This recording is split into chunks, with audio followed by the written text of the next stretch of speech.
Assalamualaikum warahmatullahi wabarakatuh. Alhamdulillah ala ni'matillah wassalatu wassalamu ala rasulillah wa ala alihi wa ashabihi wa mawala ila yaumil qiyamah amma ba'du. Hadirin sekalian, jamaah yang dirahmati Allah Subhanahu wa taala, alhamdulillah puji syukur kita hanya kepada Allah atas limpahan nikmat dan karunia-Nya. Hari ini kita berada di 10 Muharram, hari Asyura, di mana bulan yang dihormati Allah Subhanahu wa taala. Amalan kita sama dengan amalan yang dilakukan di tanah suci, karena bulannya ini disucikan Allah Subhanahu wa taala. Dan hari ini disunahkan kita untuk melaksanakan puasa Asyura ya. Mudah-mudahan Allah memberikan balasan kebaikan yang berlipat ganda untuk kita semua. Salawat dan salam semoga Allah melimpah curahkan kepada kekasihnya Nabi kita Muhammad SAW, kepada keluarga, para sahabat, keturunan dan juga para pengikut beliau hingga hari kiamat nanti. Kita lanjutkan kitab Janaiz, ini bab yang lumayan panjang dalam kitab Bulughul Maram, dan semuanya kalau kita bahas ini adalah ilmu. Kitab-kitab hadis yang berkaitan dengan masalah hukum fikih ya, yaitu mengkafankan dan menyolatkan mayit. Apa itu kafan? Secara definisi adalah kain penutup. Secara istilah kain yang digunakan untuk membungkus jenazah setelah dimandikan dan sebelum disolatkan, dan juga sebelum dimakamkan ya. Jadi tahapannya adalah dimandikan, dikafankan, disolatkan, kemudian dimakamkan. Hukumnya itu fardu kifayah bagi kaum muslimin dalam kondisi normal ya. Bila tidak normal ya cukup dengan apa yang ada. Bahkan kondisi khusus di Gaza dan Palestina ya, ketika diblokade untuk mencarikan kafan itu susah. Apa yang terjadi? Ya makamkan dengan apa yang ada di badannya. Hikmahnya apa? Menutup aurat mayit. Yang kedua memuliakan jenazah, dan yang ketiga menjaga kehormatan manusia. Al-insanu muhtaramun, manusia itu dihormati, baik itu ketika masih hidup ataupun ketika sudah meninggal dunia. Hadis tentang kafan Rasulullah SAW, bagaimana Rasulullah itu dikafani ketika beliau wafat. An Aisyah radhiyallahu anha qalat kuffina Rasulullah SAW fi salasati aswabin bidin suhuliyatin min kursufin laisa fiha qamisun wala imamatun, hadis muttafaqun alaih. Aisyah radhiyallahu anha berkata, Rasulullah SAW dikafani dengan 3 kain putih bersih dari kapas. Jadi bahan itu terbuat dari kapas, tanpa ada baju dan surban atau sorban padanya. Nah ini mungkin kita menyimpulkan dari hadis ini, siapapun yang meninggal dunia itu harus dilepas pakaiannya ya, dilucuti, kemudian siap untuk dikafankan. Nah syarah hadis ini dalam Subul As-Salam dijelaskan bahwa 3 lembar merupakan bentuk yang paling sempurna dan akmal, bukan syarat sah. Kalau syarat sahnya itu selapis saja udah boleh ya. Jika keadaan tidak memungkinkan, maka 1 lembar kain yang menutupi seluruh tubuh itu sudah dianggap cukup. Nah kesimpulan syarah hadis ini adalah, apa yang bisa kita ambil? Poin-poin pentingnya. Yang pertama, sunnah mengkafani jenazah laki-laki dengan 3 lembar kain. Yang kedua, disunahkan memilih kain yang berwarna putih. Yang ketiga, kafan hendaknya sederhana dan tidak berlebihan. Jadi harganya pun harga yang biasa aja Pak ya. Yang keempat, tidak disunahkan menggunakan gamis dan sorban sebagai kafan laki-laki. Dan yang kelima, tiga lembar itu merupakan bentuk kafan yang paling sempurna berdasarkan praktek Rasulullah SAW. Dan yang keenam, kafan boleh dari bahan kapas atau kain yang bersih dan layak.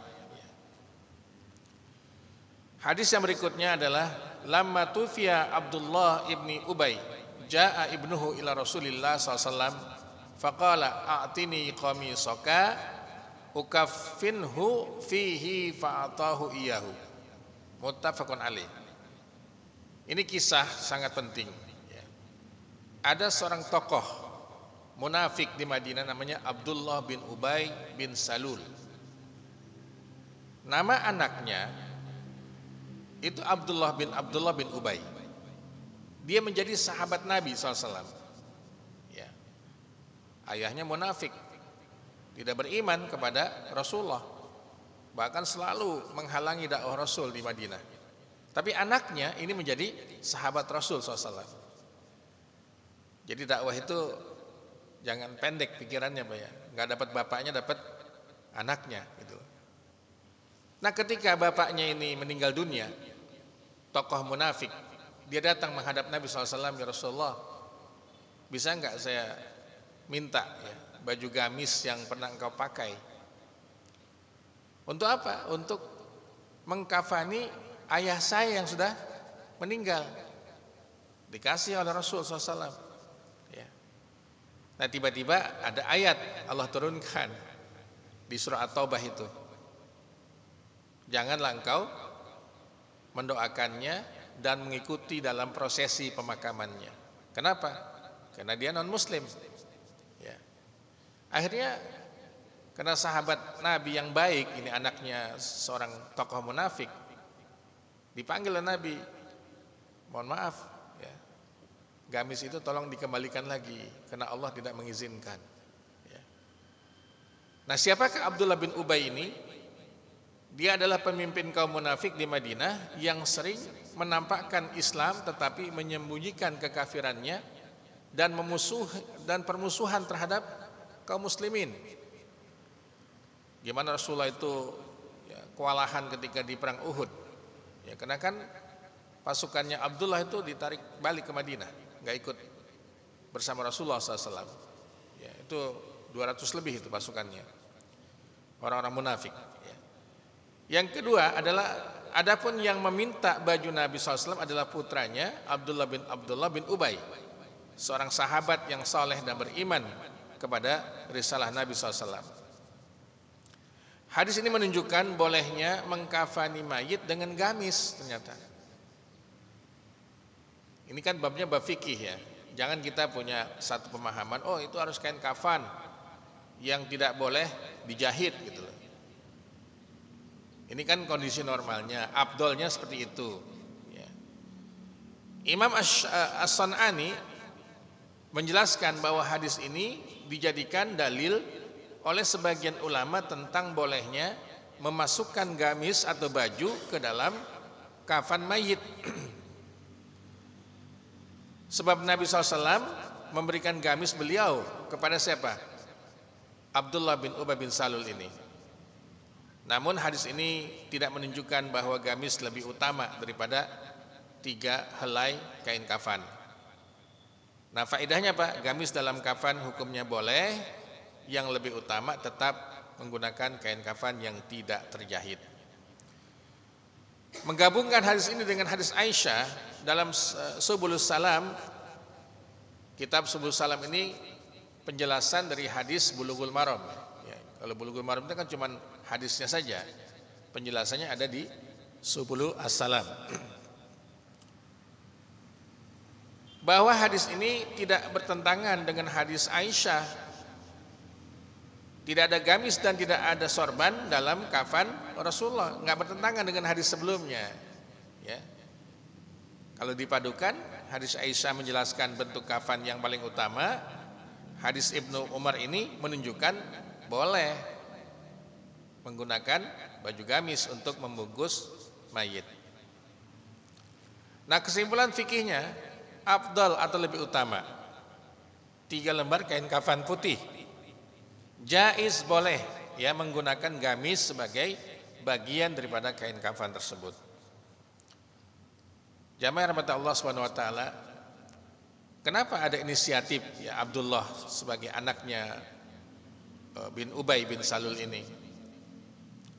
Ini ada namanya aspek tabarukan. Tabarukan itu apa? Mencari berkah. Jejak orang soleh itu bisa dijadikan tawassul untuk mendapatkan keberkahan. Contoh kalau dulu kan zaman Nabi ya, Nabi yang wafat gitu, atau Nabi yang masih ada. Kiai kalau ada peninggalannya, apakah itu tongkat, apakah itu sorbannya, dulu itu biasanya berebutan, ya. Anak cucunya itu ngambil itu.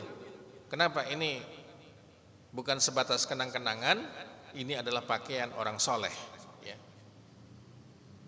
Antum jangan tabarukan baju bekas preman ya. Nggak ada berkahnya. Kalau orang baik soleh itu antum pakai ya. Ada kawan kelihatannya bagus ya, akhlaknya, rajin ibadahnya, dikenal kesolehannya. Ya. Ketika dia tidak ada itu boleh kita minta salah satu ya mungkin pakaiannya ya untuk kita ambil sebagai tabarukan ini. Nah, Imam As-San'ani menjelaskan bahwa pemberian gamis Nabi SAW mengandung dalil tentang bolehnya tabaruk mencari berkah dengan asar bekas Nabi SAW. Karena para sahabat meyakini adanya keberkahan yang Allah titipkan melalui Rasulullah SAW. Makanya ketika Nabi itu sampai di Madinah, ya, ketika hijrah, unta itu kan berebutan sahabat tuh. Dipegang tali unta itu, ya Rasulullah tinggal di rumah kami. Kata yang lain, ya Rasulullah di rumah kami saja. Kata Nabi, biarkanlah unta itu di mana dia berhenti, karena dia diperintahkan Allah untuk berhenti di situ. Subhanallah, ternyata berhenti di halaman rumahnya sahabat Abu Ayyub Al-Ansari. Nabi tinggal di situ, kemudian di khidmat, dilayani oleh sahabat Abu Ayyub Al-Ansari. Beliau dan istrinya sepakat, pokoknya kita siapkan hidangan yang banyak sehingga tersisa. Kita akan menikmati ya sisa makanan dari Nabi SAW untuk mendapatkan keberkahan itu. Ya. Nah, ini soal keberkahan orang soleh itu ternyata ada dalilnya ya, ada hadisnya. Dari Ibnu Abbas radhiyallahu anhuma, bahwa Nabi SAW bersabda, ilbasu min siyabikum al-bayadha. Pakailah pakaianmu yang putih, karena ia adalah pakaianmu yang terbaik. Fa innaha min khairis siyabikum wa kafinu fiha mautakum. Dan kafanilah ya orang yang sudah meninggal dunia atau mayit-mayitmu itu dengan kain warna putih ya. Jadi secara teks mengenakan baju putih, pakaian putih itu adalah sunnah Rasul sallallahu alaihi wasallam.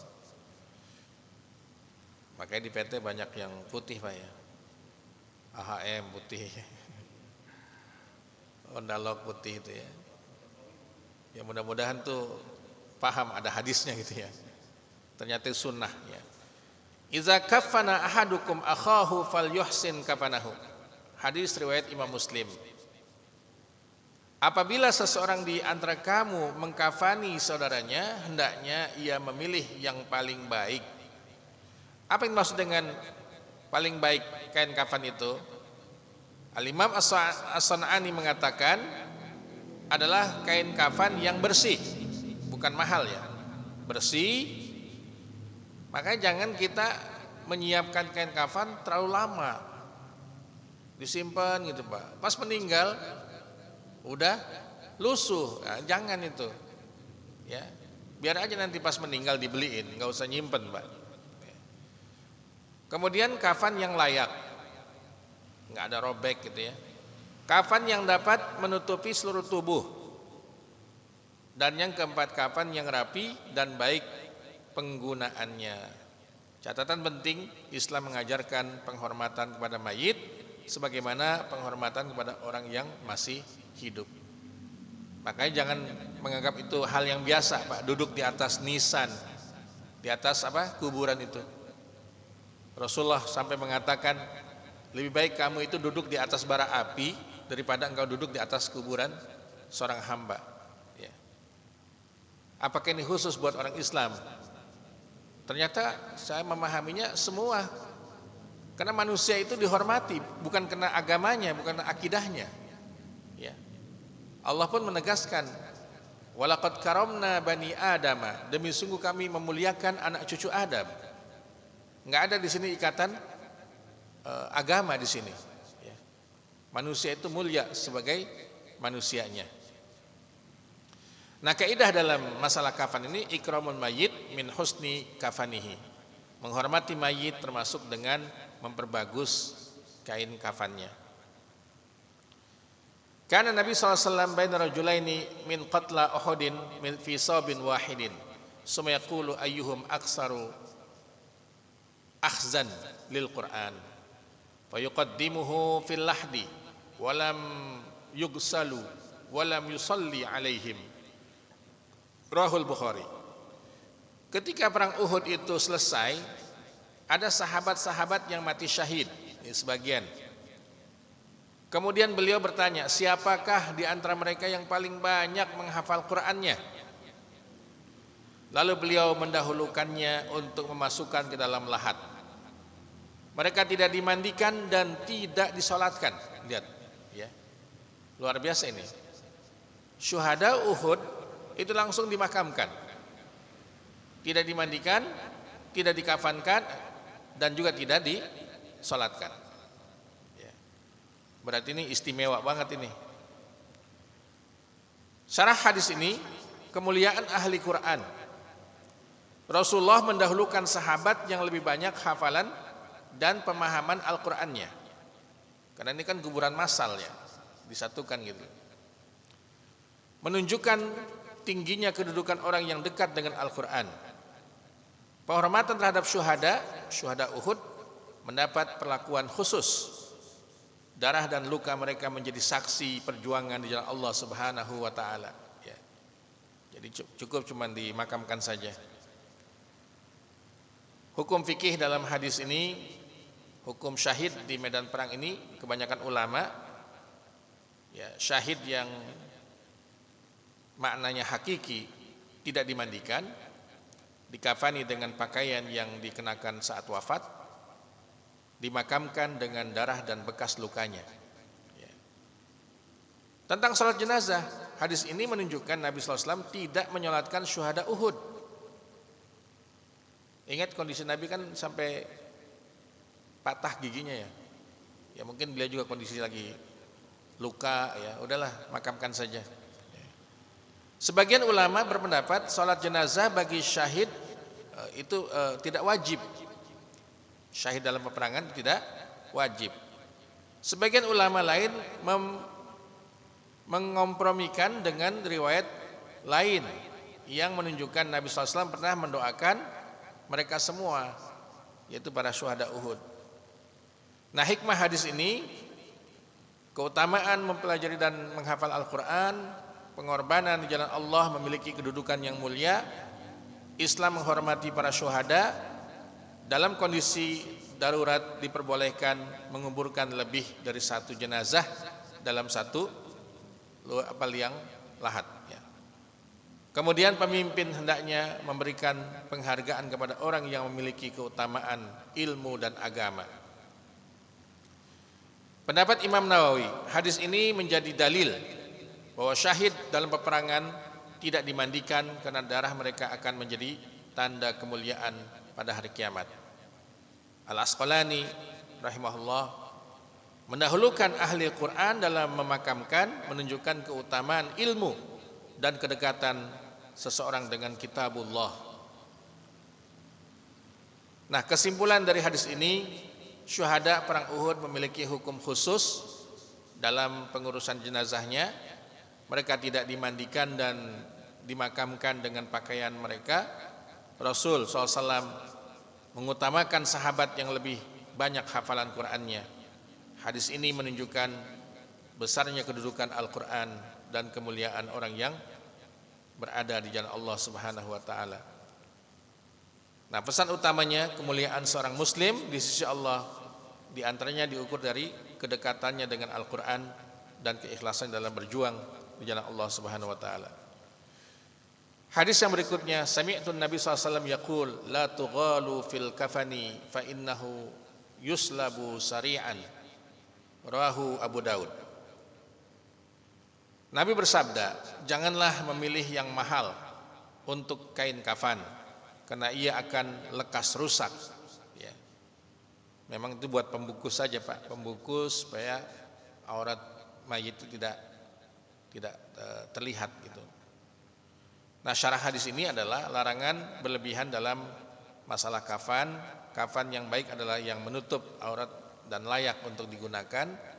Kapan hanya digunakan sementara sebelum jasad itu kembali menyatu dengan tanah. Islam mengajarkan kesederhanaan dan menghindari kesombongan ya, dan pemborosan.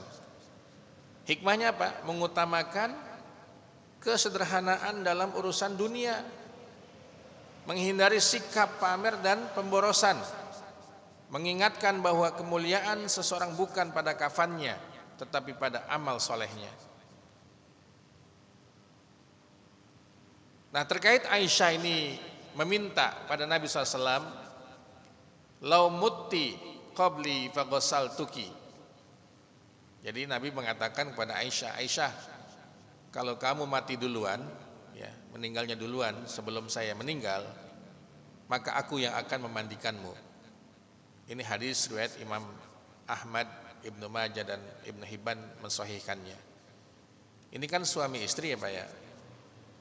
Jadi dalam hadis ini kalau istri yang meninggal duluan, maka suami itu boleh memandikan ya jasad atau jenazah istrinya.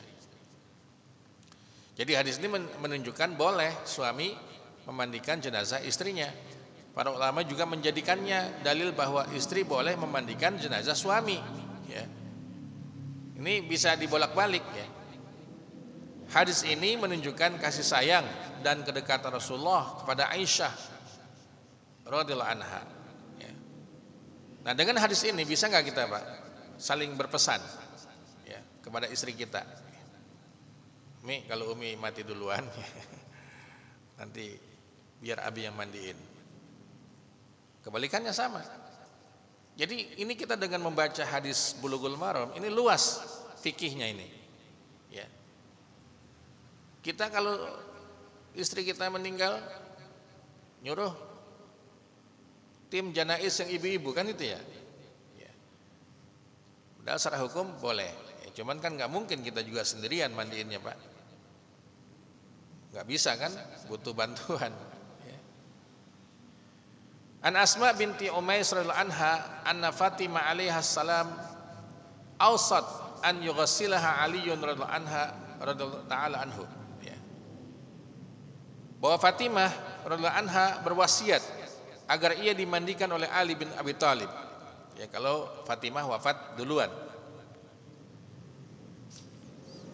Ada kisah di zaman Nabi SAW tentang wanita dia berbuat zina, kondisinya sudah berumah tangga, bersuami.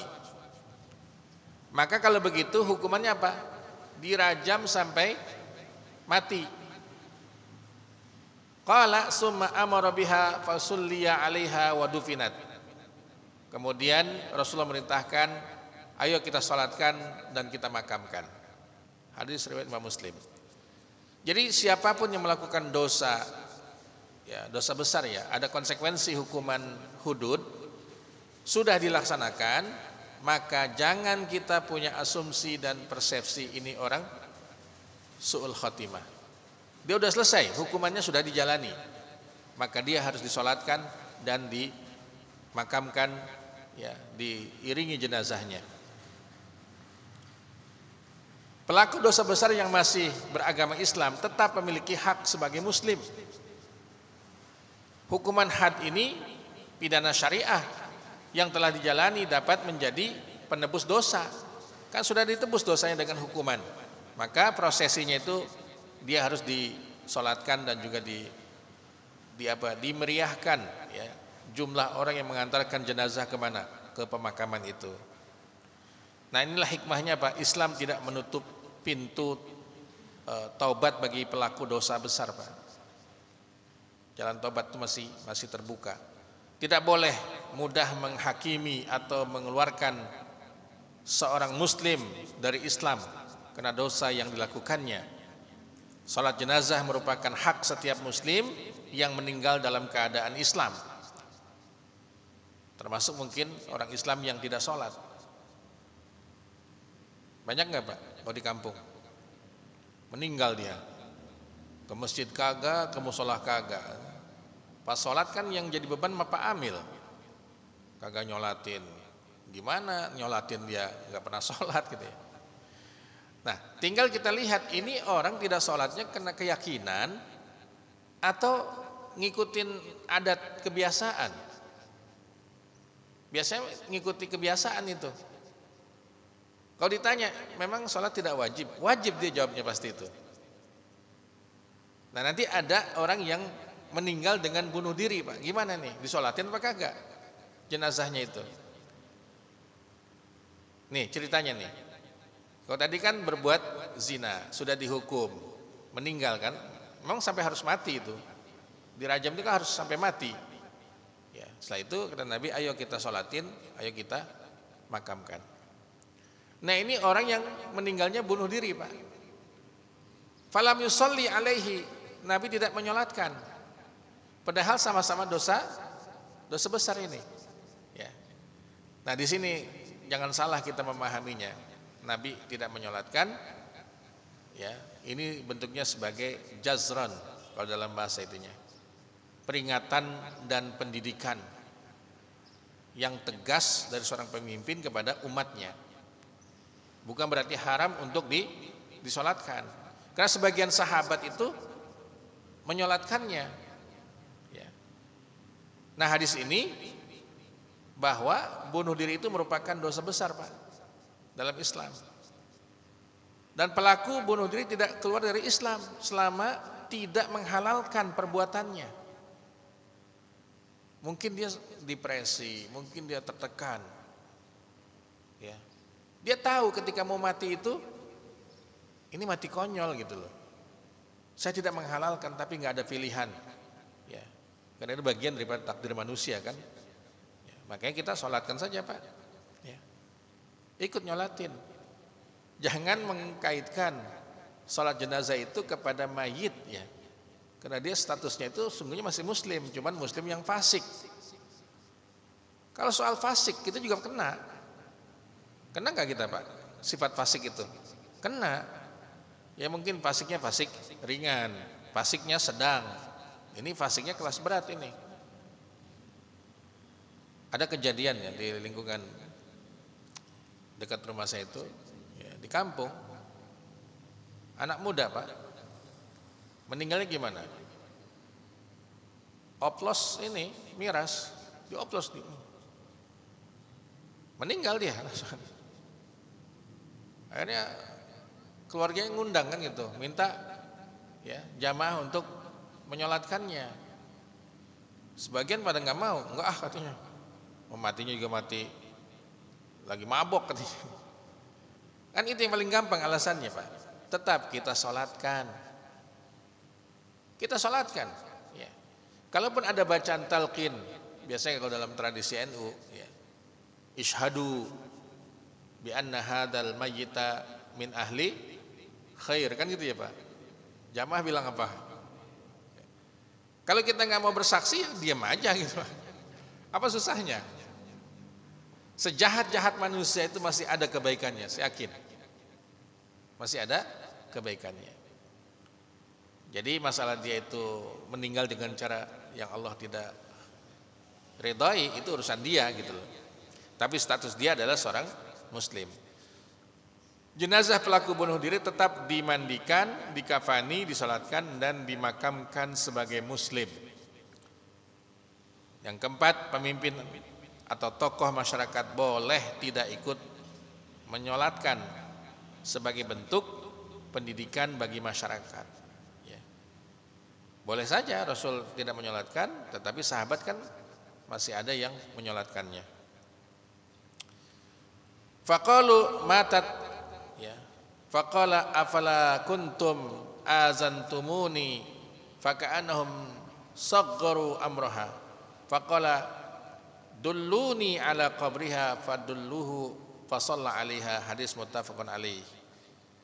Jadi gini kisahnya Pak ya. Dari ada sahabat yang meninggal kemudian sudah dimakamkan. Ya, Rasul mengatakan, kenapa saya tidak diberitahu gitu kan?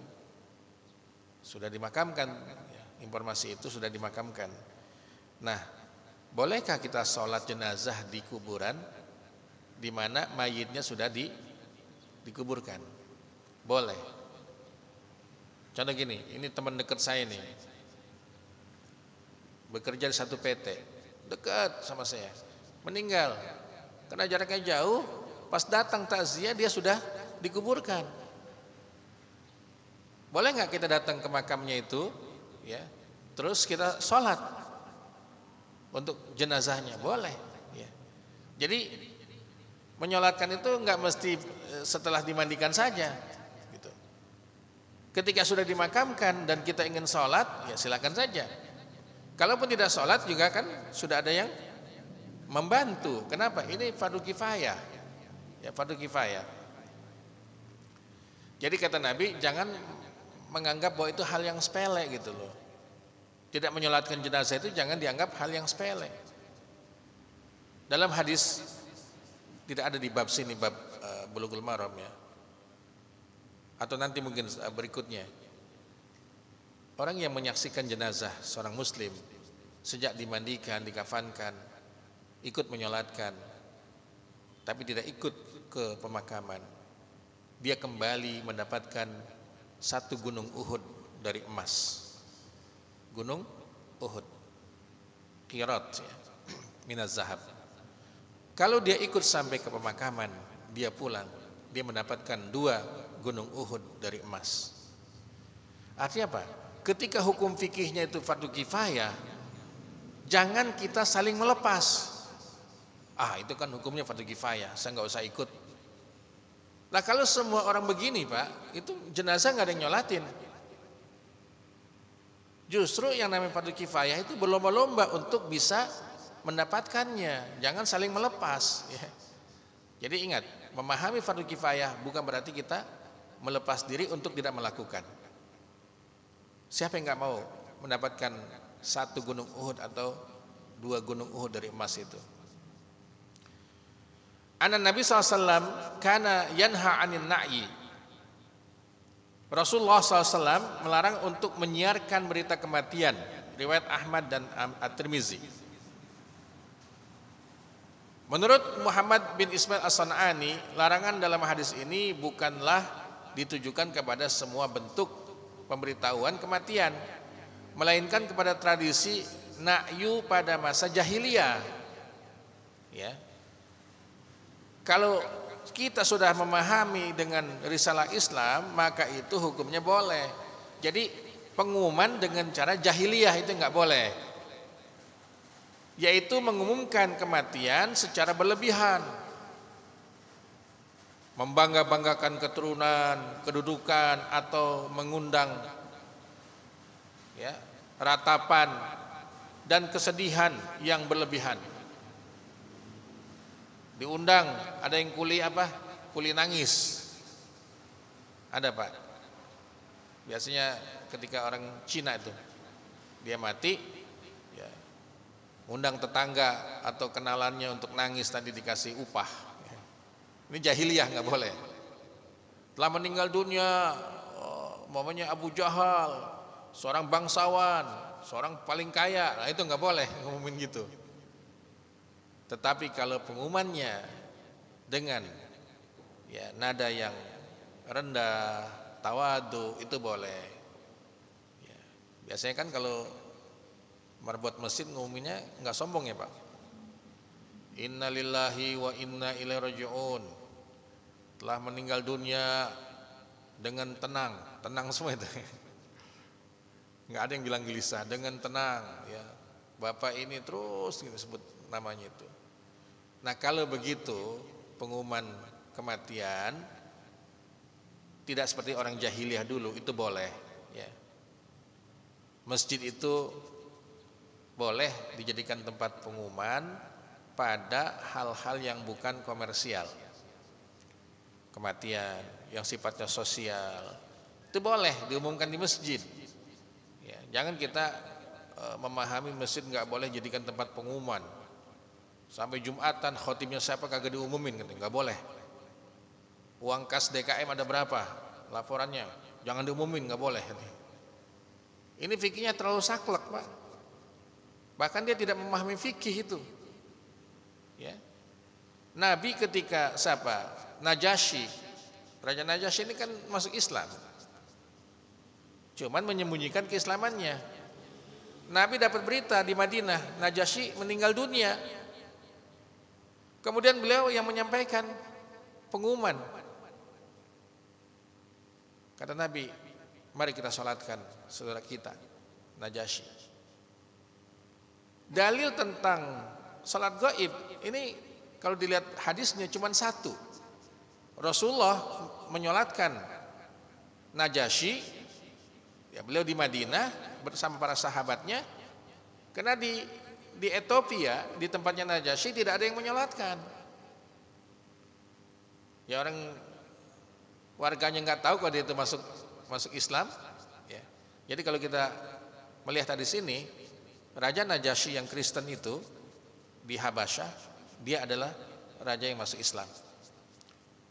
Dari mana kita tahunya? Ketika dia meninggal, Rasul langsung mengumumkan sallu ala akhikum, salatlah untuk saudaramu yaitu Najasyi.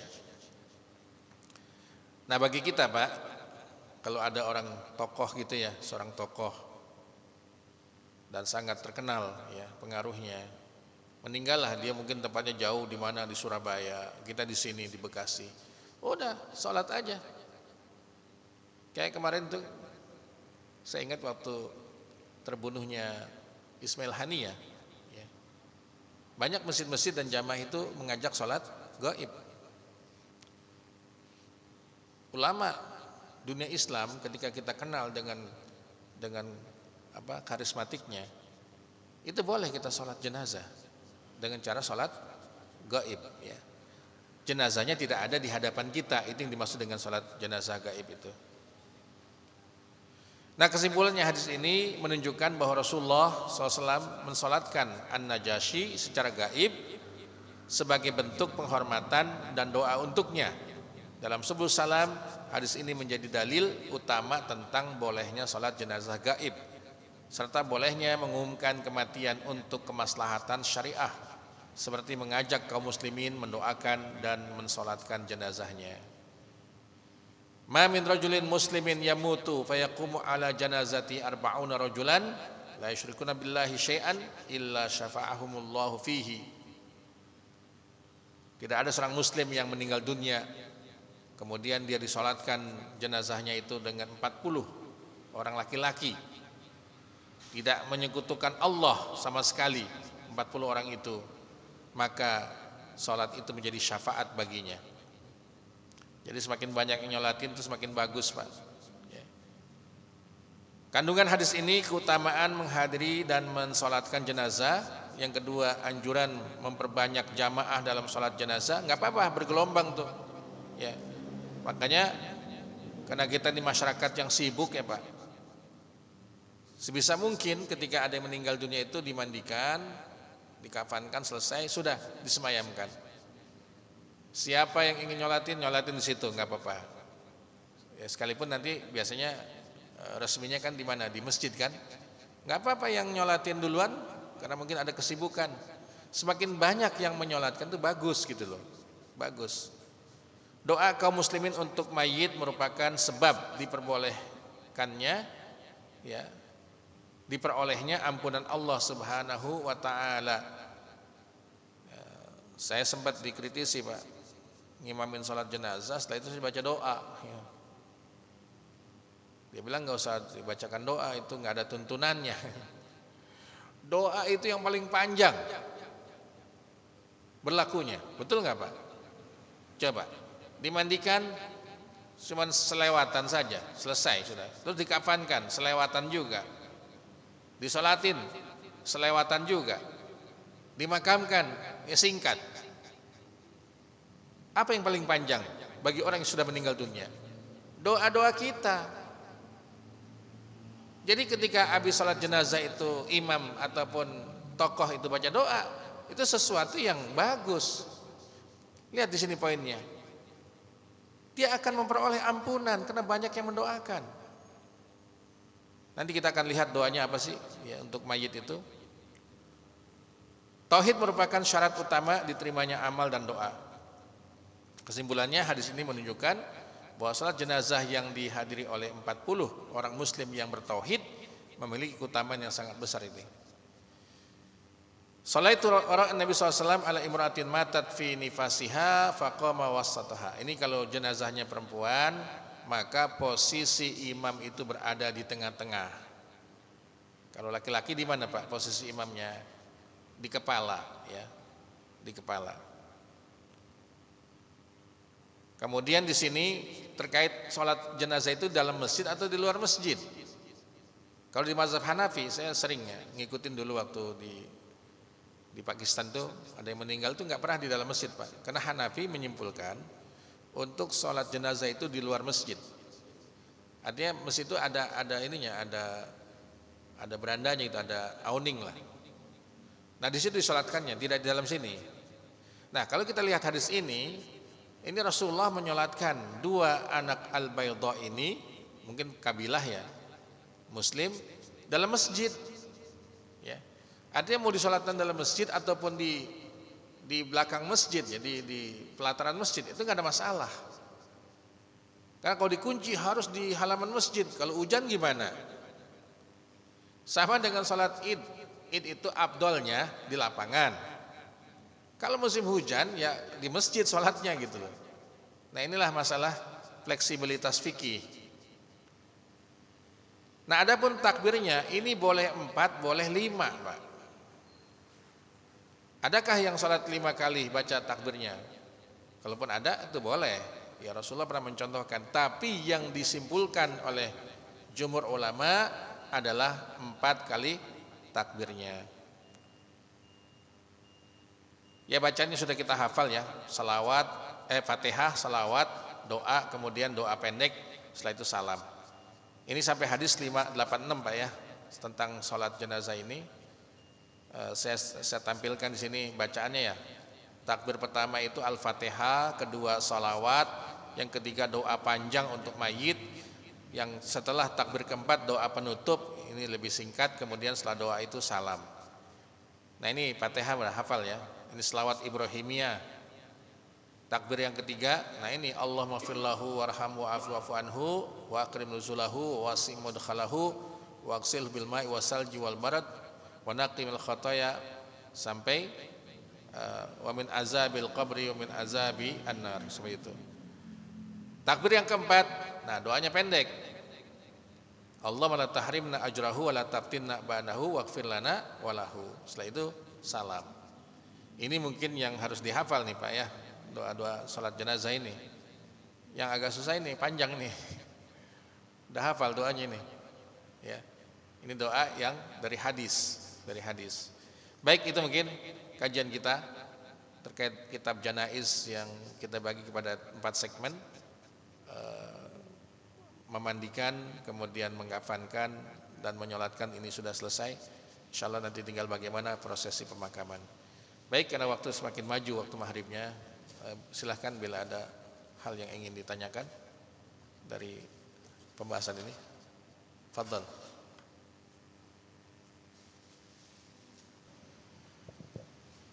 Assalamualaikum warahmatullahi wabarakatuh, Pak Ustaz. Salam warahmatullahi. Izin bertanya. Pada prakteknya pada saat memakamkan mayat atau mayit ke dalam pemakaman, itu seperti ikatan mayat itu harus dipendam di dalam kuburan. Sebenarnya maknanya apa ya? Sebenarnya kadang-kadang ada yang, minta maaf, ada yang salah gunakan juga untuk seperti apa ya, kalau jimat atau apalah itu. Ikatan biasa diikat dari kaki, tengah sampai belakang. Nah itu kan ikut dimakamkan ya. Nah itu kalau seandainya nggak ikut, kemudian ada aturannya nggak menurut dari ilmu fikihnya gitu, Ustaz? Iya. Ya sesungguhnya apa yang menjadi kain kafan itu harus ikut dikuburkan semuanya. Adapun ketika sudah di liang lahat tuh dilepas ya, dikendorin tuh ya nggak ada masalah itu sih. Kemudian bagian wajah itu kan harus Bagian wajah terbuka dibuka, ya, iya. terbuka gitu loh, Ditempelkan. dan ditempelkan ke tanah itu. Nah itu sesuatu yang memang ada ketentuannya dalam fikih janaiz. Ya. Nah jangan dikaitkan dengan sesuatu yang sifatnya itu apa Pak, istimewa ya. Saya ingat dulu waktu kurung batang itu setiap ada yang meninggal pakai bambu ya, dibuat dari bambu, bukan yang besi. Itu kan nggak ikut dimakamkan, ditinggal di atas kuburannya, diambilin tuh, ya, dibikin buat gagang pancing, ya, itu pada yakin tuh, pokoknya kalau mancing bekas kurung batang itu dapat ikannya banyak katanya. Sama, mengambil tanahnya, mengambil itunya itu nggak boleh. Bila itu dikaitkan dengan keyakinan, maka itu adalah kesesatan, ya, nggak boleh Pak. Jadi tidak boleh mengambil sebagian dari mayit itu untuk dikultuskan. Ya. Termasuk tradisi mana tuh kalau anak cucunya harus lewat kolong itu? Ketika mau diangkat itu Pak ya, berhenti dulu, terus semuanya pada lewat, semuanya anak cucunya itu. Pernah lihat tuh tradisi itu? Ada. Nah, makanya ini sesuatu yang begini nih banyak dikultuskan dengan cara jahiliyah. Antum jangan ikut-ikutan kalau takziah itu pakainya hitam semua. Baju hitam, celana hitam, sepatu hitam, kacamata hitam. Ah, nggak ada kaitannya itu, ya. Udah kita pakai baju putih aja, baju yang kita punya. Ya. Apakah berkabung harus begitu? Ada batasan dalam hadis itu. Sedih, mengeluarkan air mata, itu boleh. Nabi juga nangis ketika Ibrahim meninggal dunia, anak beliau. Ya. Yang nggak boleh itu sampai meraung-raung tuh nangisnya itu yang nggak boleh gitu. Cuman menangis sebagai ayah itu ya memang pantas Pak. Nabi aja menangis ketika anaknya meninggal dunia. Saya kira itu mungkin ini hal-hal yang sifatnya kita bersihkan dari tradisi jahiliyah ya. Baik itu caranya apapun, soal mayit ini harus dibebaskan dari praktek jahiliyah. Baik, kita cukupkan. Saya kembalikan kepada pembawa acara untuk menutupnya. Jazakumullah khairan. Wala minkum. Assalamualaikum warahmatullahi wabarakatuh.